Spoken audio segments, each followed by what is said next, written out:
नागपुरात समीर यासलवारला श्रीमंतीचा देखावा करत रोख रकमेचा व्हिडिओ काढून सोशल मीडियावर टाकणं महागात पडलंय। कारण हा व्हिडिओ बघून त्याच्या जवळच्याच मित्रांनी चोरीचा प्लॅन आखला। त्यासाठी 75 दरफोड्याचा अनुभव असलेल्या एका अट्टल गुन्हेगाराला दरोड्यासाठी हायर केलं। 7 आरोपींनी मिळून 4.5 लाख नगद आणि 4 लाखाचं सोनं असं जवळपास 8 लाखांच्या मुद्देमालावरती डल्ला मारला। घटना नागपूरच्या बेलतरोडी पोलीस ठाण्याच्या हद्दीतली आहे। पेशाने व्यावसायिक असलेला समीर यासलवार मॅक्स ग्लोरी स्टोरी इथं राहतात। समीरचा मित्र श्रेयस बोरकर यानं इतर मित्रांना सोबत घेत चोरी केलेली आहे।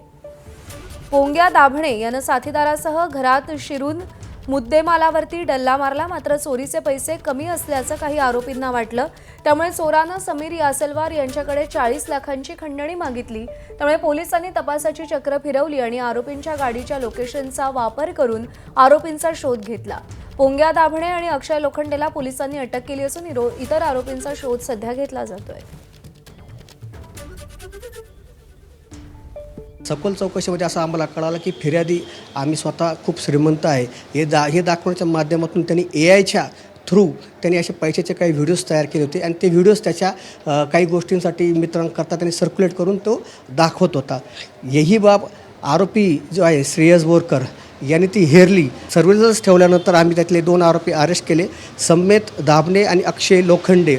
या घटनाक्रम पूर्ण पाहता साधारण त्याच्यामध्ये 7 आरोपीचा समावेश आहे। त्यातली आम्ही कार रिकवर केली आणि काही त्यातले मौल्यवान जे दागिने आहेत ते सुद्धा रिकवर केलेले। उर्वरित आरोपीचा आमच्याकडून शोध चालू आहे।